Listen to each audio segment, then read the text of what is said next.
Friends, રજની હેલ્થફૂડમાં તમારું સ્વાગત છે. આજે આપણે બનાવીશું વડીનું શાક.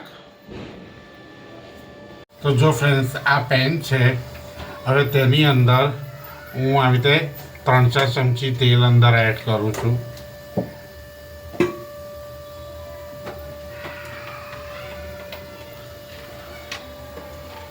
હવે આ તેલ છે એની અંદર આ વડીઓ છે, તો આ બધી વડી હું અંદર એડ કરી દઉં છું. ને આ બધી વડીને છે ને આપણે તેલમાં સાતળવાની છે, ગુલાબી થાય ને ત્યાં સુધી.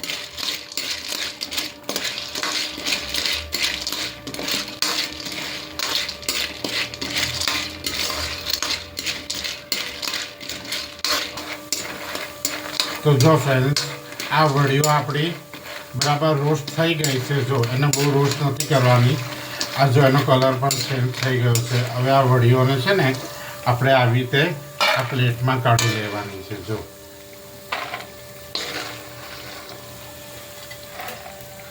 તો જો ફ્રેન્ડ્સ, આ પેનની અંદર જ હું આ જીરું અંદર એડ કરી દઈશ.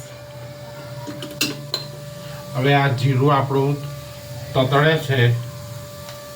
હવે તેની અંદર હું આ 1 ચમચી આદુ મરચાંની પેસ્ટ અંદર એડ કરી દઈશ ને આને 1 મિનિટ માટે હું સાંતળી લઈશ. ગેસની ફ્લેમ આપણે ધીરી જ રાખી છે.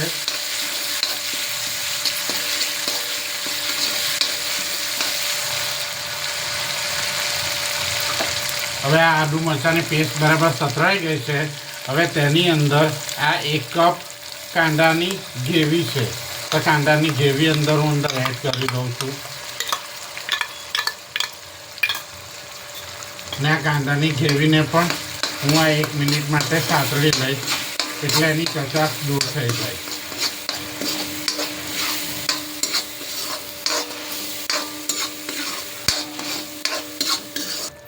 તો જો ફ્રેન્ડ્સ, આ કાંદાની ગ્રેવી આપણી થોડી સતરાઈ ગઈ છે.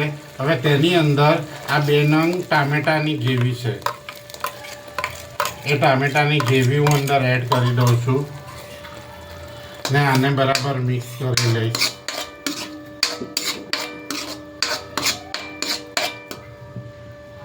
હવે તેની અંદર હું આ અડધી ચમચી મીઠું અંદર એડ કરી દઉં છું ને આને 2 મિનિટ માટે સાંતળી લઈશ, જેથી ટામેટાની કચાશ પણ થોડી દૂર થઈ જાય અને તેલ થોડું છૂટું પડે.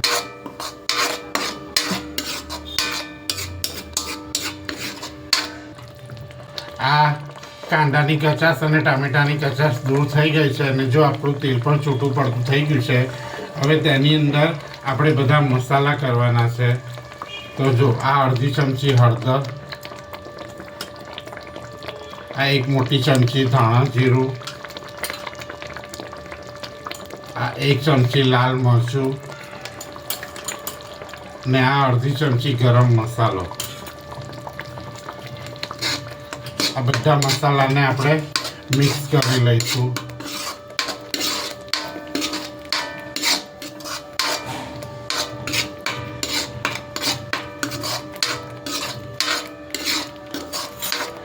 હવે આ મસાલા બળી નહીં જાય ને, તો એના માટે આપણે આ 1 ગ્લાસ પાણી અંદર એડ કરી દઈશું.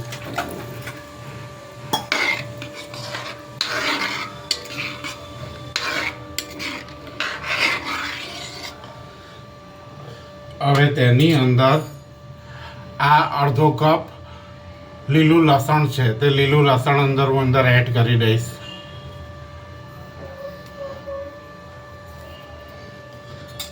અને આને 2 મિનિટ માટે કૂક થવા દઈશ.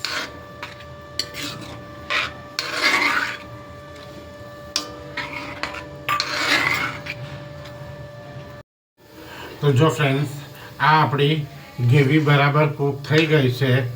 હવે તેની અંદર જે આપણે રોસ્ટ કરેલી વડીઓ છે ને, તે બધી વડીઓ અંદર એડ કરી દઈશું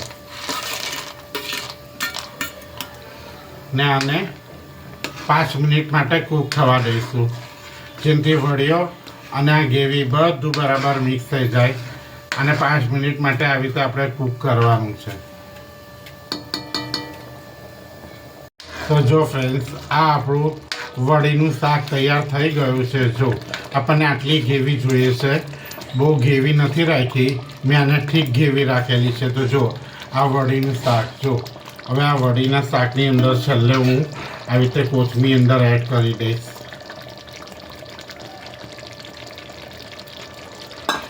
ને ગેસની ફ્લેમ હું બંધ કરી દઉં છું ને આને કોથમીરને બરાબર શાકમાં મિક્સ કરી લઈશ.